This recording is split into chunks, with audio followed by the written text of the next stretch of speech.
E a gente vai seguir as metas que o próprio Estado dá, né, como para nortear a ação, que é 20% na área de alimentos e 100% em áreas de estabelecimentos diretamente ligados à saúde. E depois de passar dessa parte das primeiras inspeções, a gente retorna no estabelecimento para fazer a verificação se foram cumpridas as exigências. Então, não é mais a gente esse ano não quer repetir o mesmo erro do ano passado, de fazer, e não ter resolutividade que a gente esperava que tivesse, que a gente ia conseguir. É para mostrar? Vocês fazem? A gente faz por entrada de documentos lá. Então, por exemplo, a pessoa que a vigilância... Isso, a vigilância ela é constituída de duas partes. A vigilância tem a parte documental que a gente tem que fazer, que a legislação exige a constituição da firma e mais umas outras burocracias. A gente faz a avaliação documental, depois a gente parte para a inspeção, que é onde a gente vai verificar as condições do local. Então, as pessoas que entram com a documentação, a gente faz a inspeção. E a gente, assim, ainda não conseguiu fazer essa busca dos estabelecimentos que estão irregulares. A gente já tem contato com a Fazenda de passar para nós os estabelecimentos que estão cadastrados lá, mas que não têm alvará sanitário, né? E aí nós conseguimos um mecanismo de que eles só pegam o alvará de localização definitivo se tiver o sanitário, e aí obrigatoriamente as pessoas têm que correr atrás do sanitário, né? Aí vinculou isso, então deu uma facilitada nessa questão do sanitário. Mas a gente ainda não conseguiu colocar, assim, conscientizar totalmente o pessoal da Fazenda de que eles têm que agir com todo mundo da mesma maneira. Muita gente já chega para nós lá com o alvará de localização na mão definitivo. E aí isso dificulta, porque aí a pessoa já tem o definitivo, se ela não precisar do sanitário para um convênio, para comprar medicamento, ela não vai atrás. Muito dificilmente ela vai atrás. Patrícia, uma empresa entra com a documentação, paga a taxa do alvará, e entra com toda a documentação, mas ainda não fez nada lá com relação às exigências. Vocês vão lá fazer a inspeção, aí é feita uma notificação e dado um prazo para a empresa. A princípio, sim. Esse prazo de quanto tempo? Esse prazo vai depender do grau de risco da irregularidade. Então, assim, existem situações que a gente chega para fazer uma inspeção, o risco é muito grande, a gente não pode deixar, né? Então, é assim, o risco é iminente, aí a gente faz uma interdição cautelar. A gente faz, por exemplo, a gente interdita o estabelecimento, não tem jeito, né? Agora, quando a irregularidade é daquelas que a gente pode esperar, que a gente pode aguardar a pessoa regularizar, aí a gente concede um prazo. Esse prazo, ele pode, legalmente, ele aceita até 180 dias. Mas mesmo assim, a gente ainda faz aquele cavalheirismo de, às vezes, dependendo da situação, a gente estende. Se a empresa adequar o mais rápido possível, vocês voltam? A gente volta para olhar. Por exemplo, nós estamos numa padaria que ela praticamente fez outra padaria. Só que ele teve um problema com o engenheiro, parece que alguns cálculos foram mal feitos. Ele foi na vigilância, ele passou do prazo de 180 dias, ele foi na vigilância, o fiscal foi lá, viu até onde tinha ido e nós concedemos mais um prazo para ele, porque a gente achou viável, porque está construindo outra padaria. Né? Então essa questão é muito individual, né? Não tem como a gente falar assim, cada circunstância é uma circunstância, cada situação é uma situação. O fiscal sanitário ele tem o direito discricionário. Cabe a ele avaliar o risco e definir se precisar estender o prazo perfeitamente. Aliás, isso é indelegado, né? Está na lei estadual que todas as ações elas são do órgão sanitário, elas são indelegadas, né? É do órgão sanitário. Então, por isso que cabe essa negociação, porque a atuação não é para punir, não. É o resultado final que quer a qualidade. É isso. Então, às vezes, é melhor, ao invés de ir lá notificar, autuar, é melhor conversar, não, te dou mais 30 dias, orienta. Então, às vezes, as pessoas dizem assim, tem 1 ano que eu estou tentando na vigilância sanitária, mas é por isso. Não pode liberar o estabelecimento que vai causar um problema posteriormente. E assim, eu tenho essa visão de vigilância, não tem uma visão punitiva. A punição é quando tem necessidade, pode ter certeza. Não pode passou no lugar, a porta está fechada, é porque o trem está feio lá dentro.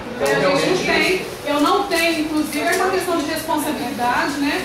Eu tenho a visão de que o poder público ele só pode interferir no direito da pessoa, do cidadão, de exercer atividade econômica, que inclusive é um direito constitucional. A gente só pode fazer isso se a gente estiver bem embasado. Né? O embasamento é justamente essa verificação, essa avaliação de que o direito dele, de exercer a atividade dele, ultrapassou a segurança coletiva, que é a segurança aí, né, em termos de saúde coletiva. Então a gente tem isso lá na vigilância, a gente conversa o tempo inteiro. O ano passado eu pedi para fazer um treinamento para ver se a gente conseguia trazer um advogado, a gente mexe muito com essa parte jurídica. Eu sou farmacêutico, as coisas que eu sei de direito eu tive que aprender na marra, né? Levando para sentado, levando processo, mandando segurança e a gente vai tomando. Então, a gente não conseguiu essa capacitação, mas o pessoal da vigilância nós já conversamos sobre isso esse ano. Foi um local, teve dúvida em relação à parte legal, volta todo mundo para a vigilância, a gente senta, abre o código de saúde, abre a legislação específica e só depois a gente chama o proprietário do estabelecimento para resolver, né? Então a gente tem esse cuidado de garantir que o que a gente está fazendo é a garantia do direito da pessoa também em relação à ação que a gente está fazendo. Tá? Outra informação, pela internet nós conseguimos as normas para determinados tipos de estabelecimento. Pela internet, no site da Anvisa. E o site da Anvisa é difícil de mexer e o Visalete está desativado. Pois é, eu já tentei O Visalete está desativado. Porque o Visalete é o sistema de legislação e vigilância sanitária da Anvisa, mas ele está desativado. Ele está mandando você para outros sites de legislação e saúde, mas, por exemplo, ele não tem a opção de RDC, que é a resolução da diretoria colegiada, que é como a Anvisa faz a legislação. Então, as mais importantes não constam nesse banco de dados, a gente não consegue acesso. Vamos deixar agora ela fazer a apresentação, mas no final a gente questiona algumas coisas. Se inscreve, né, conforme a gente aqui, se inscreve, coloca, fica depois para ter pergunta, senão começa o debate, aí não termina isso daí. Mas isso aí que perguntou acabou ajudando, porque assim, a elaboração da programação a gente considerou isso, os problemas que a gente verificou em 2010, o nível de conhecimento da legislação sanitária, né, nosso e do setor regulado, porque tem muita gente que não sabe de legislação e grande parte das irregularidades é por desconhecimento mesmo, por falta de orientação. A questão dos problemas internos da vigilância, que continuam sendo os mesmos, problemas de recursos humanos, transporte que às vezes deixa, né? A gente tem um carro e às vezes a gente tem que ficar esperando o fiscal voltar, porque não dá para ficar indo voltando. A gente tem a questão das dificuldades encontradas na própria programação de 2010, que já foi reduzida, mas que mesmo assim a gente tem dificuldade de fazer. A vigilância é uma loucura. Então, às vezes tem hora que a gente tem tempo nem de sentar para ver o que está acontecendo, a gente simplesmente vai fazendo. Esse ano nós estamos tentando virar isso ao contrário, nós estamos começando, eu já fiz uma primeira reunião, nós já conversando como que vai ser. Eu reativei um quadro de programação semanal para ver se a gente consegue retomar isso, mas não é fácil não. E o negócio vira, né, Flávio? O Flávio está aí para não deixar eu falar sozinha. Só né? aconteceu alguma coisa que eles acham que é evidência de calamidade. Agora a gente tem aí a questão da estrutura física, que aí eu sei não vou entrar muito, não, porque é uma coisa meio. Aqui fala da estrutura organizacional da secretaria, que é obrigatório no plano, fala dos recursos que a gente tem lá, né? A nossa sala é mínima, eu não tenho nem. As salas da secretaria são pequenas, às vezes a gente não tem nem privacidade para conversar quando é um assunto mais sério, a gente não mudou lá mais ou menos, para tentar, a hora que tiver uma coisa mais séria, lá pro cantinho, né? Para ninguém escutar, mas é complicado. A gente tem aí um equipamento, a gente tem um carro, a gente tem computadores, só tem 2 funcionando. A gente tem para as impressoras, telefone, máquina fotográfica. Você disse 4 fiscais ou 10? Nós temos 4 fiscais de nível médio, que fazem a parte do serviço de alimentação que a gente chama de baixa complexidade, que é lanchonete, bar, padarias que não trabalham com a parte de confeitaria, né? E tem os outros fiscais que são mais 6 de nível superior, aí o resto a gente faz. Né, que é a parte hospitalar, complexidade são clínicas, hospitais. Tem a média alta, por exemplo, drogaria é média complexidade, farmácia é média complexidade, hospital é alta, renalclínica é alta, né, a gente tem a parte de medicina nuclear que é alta, que até o Estado faz. Aí a vigilância é dividida dessa forma, né, em níveis de complexidade do serviço, né, e principalmente baseado no risco que o serviço ou o produto vai oferecer para a população. Vocês vão tesouros também? Não, isso é da agricultura, tá? A legislação de 1950, ela definiu muito bem. A parte de todos os derivados animais, ela é da agricultura. A gente faz varejo. Como que isso está sendo armazenado no mercado? Tá? Então a gente não entra. Não, nada disso. A gente faz isso é do IMA e é da agricultura. Tá? Do IMA, né, que é o estadual, e da agricultura aqui local. Aí aqui eu falei que a gente já fez uma programação menor, tá? Em relação ao de 2009, era um plano desse tamanho. Dava até preguiça de abrir.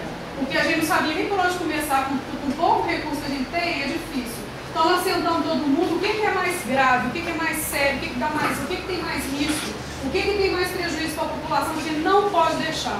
E aí nós elaboramos, nós enxugamos o plano, colocamos ele bem objetivamente, mas mesmo assim a gente ainda teve dificuldade, eu acho que mais por falta de planejamento interno mesmo, que isso é uma coisa que faltou. Eu sou farmacêutica, essa parte de gestão é uma coisa que na cabeça da gente que é profissional de saúde, não é uma coisa muito clara não.